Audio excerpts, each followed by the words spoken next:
Now that is another thing about this philosophy. I guess it's one of the most misunderstood aspects. It says that it is possible to struggle passionately and unrelentingly against an unjust system and yet not stoop to hatred in the process. The love ethic can stand at the center of a nonviolent movement.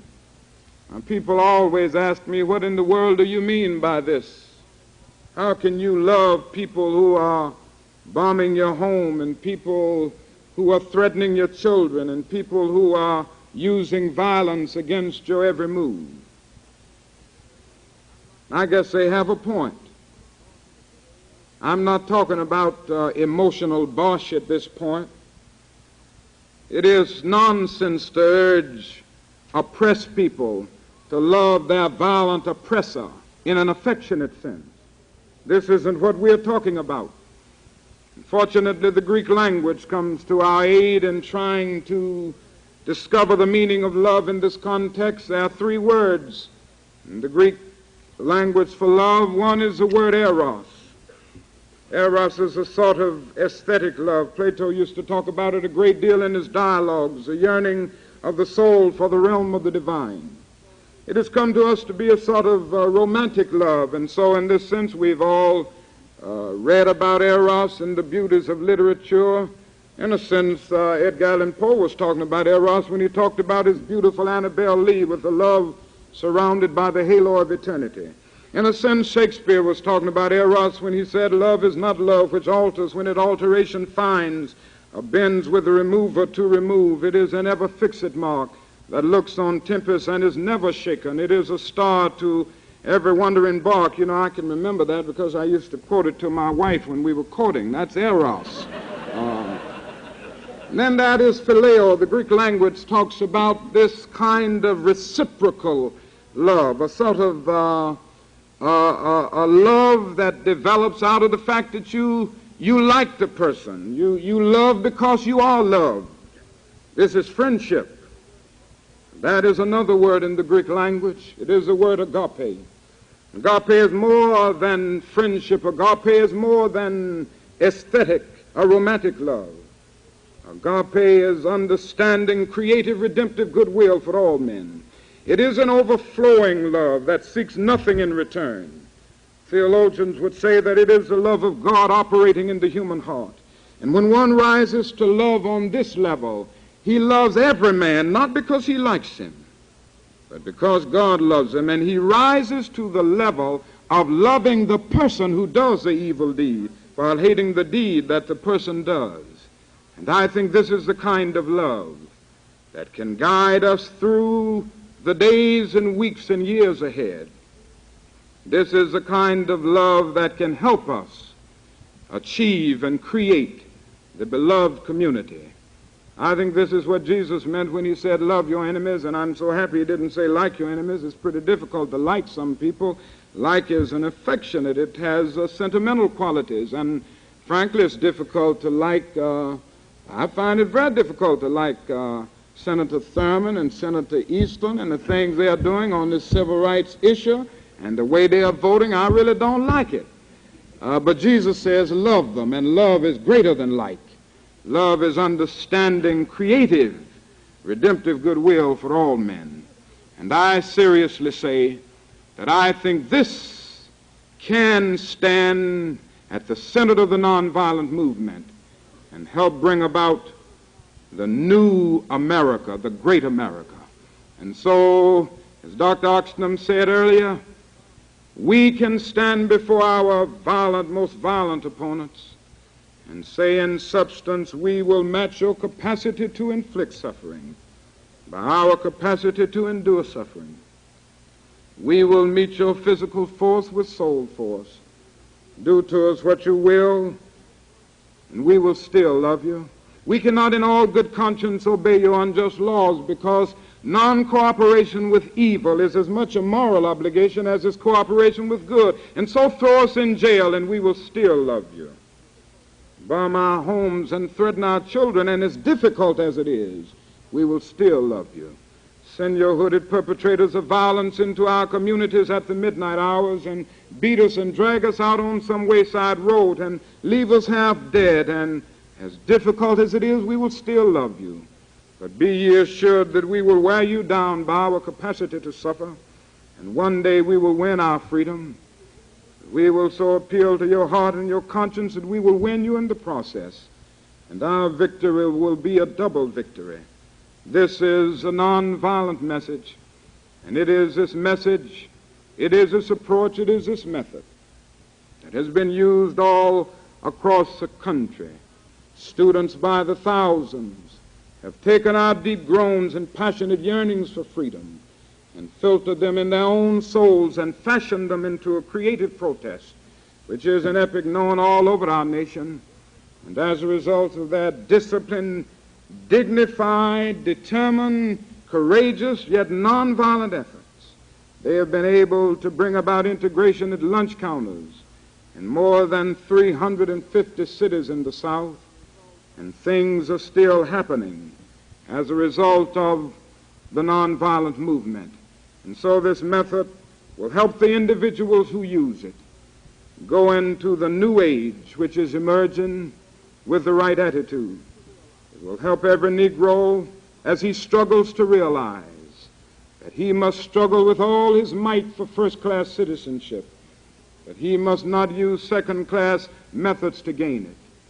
Will help him to realize that he must not substitute one tyranny for another. He will realize that a doctrine of black supremacy is as dangerous as a doctrine of white supremacy, and that God is not interested merely in the freedom of black men and brown men and yellow men, but God is interested in the freedom of the whole human race and the creation of a society where all men will live together as brothers and every man will respect the dignity and worth of human personality. This is what the nonviolent discipline, when one takes it seriously, says. And so I'm convinced that with all of these methods at work, we will be able to move on into that new and great day, and the American dream will be a reality. And may I say that this problem which we face is not a sectional problem. This problem which we face is not confined to any particular community. The fact is that no section of our country can boast of clean hands in the area of brotherhood. It is one thing for a white person of goodwill in the North to rise up with righteous indignation when a bus is burned with Freedom Riders in Anniston, Alabama, or when a courageous James Meredith cannot go to a state-supported university without 16,000 federal troops, or when a church is bombed in Birmingham, Alabama, and 4 unoffending, beautiful, innocent girls are killed.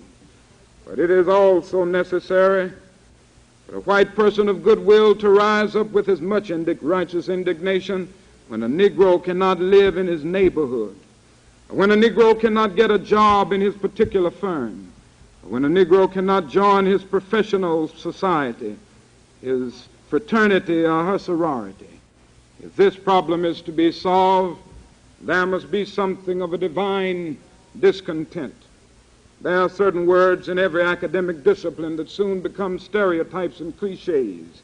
Every academic discipline has its technical vocabulary. Modern psychology has a word that is probably used more than any other word in psychology. It is the word maladjusted. This is the ringing cry of modern child psychology, maladjusted. And certainly we all want to live the well-adjusted life in order to avoid neurotic and schizophrenic personalities. But I say to you this evening that there are certain things in our nation and in our world to which I'm proud to be maladjusted, and to which I hope all men of goodwill will be maladjusted until the good society is realized. I never intend to adjust myself to segregation and discrimination. I never intend to become adjusted to religious bigotry.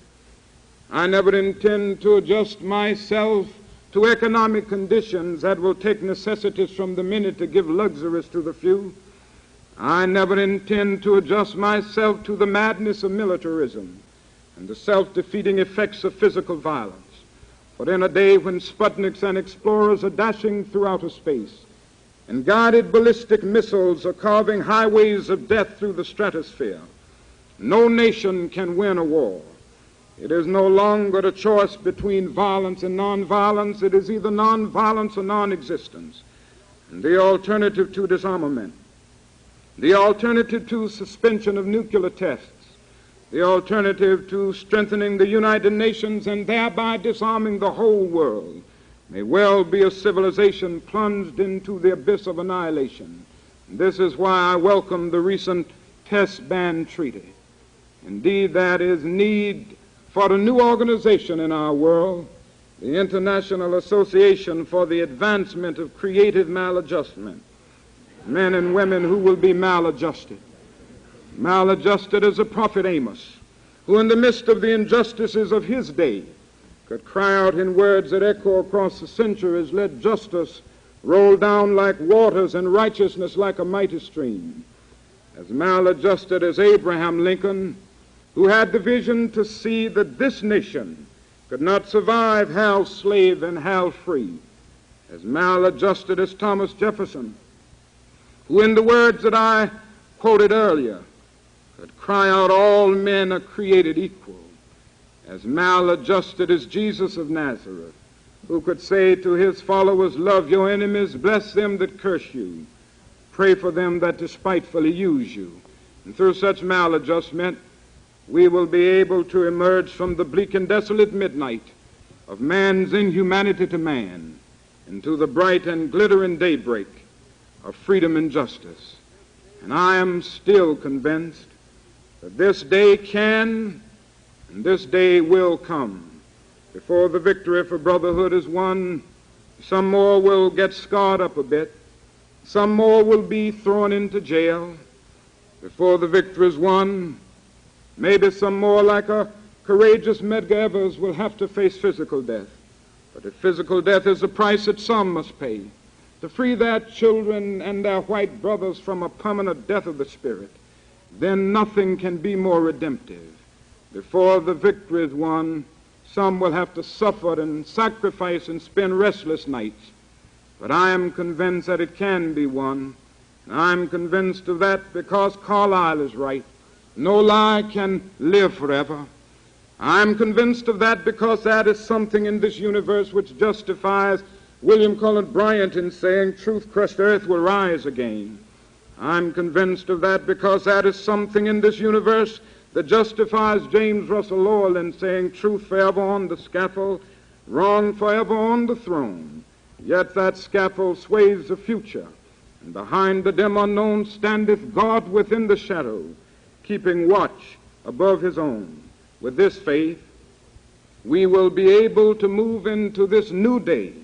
With this faith, we will be able to adjourn the councils of despair and bring new light into the dark chambers of pessimism. With this faith, we will be able to transform the jangling discords of our nation into a beautiful symphony of brotherhood. This will be a great day. This will be the day when all of God's children, black men and white men, Jews and Gentiles, Protestants and Catholics, will be able to join hands and sing in the words of the old Negro spiritual, "Free at last, free at last. Thank God Almighty, we are free at last." Thank you.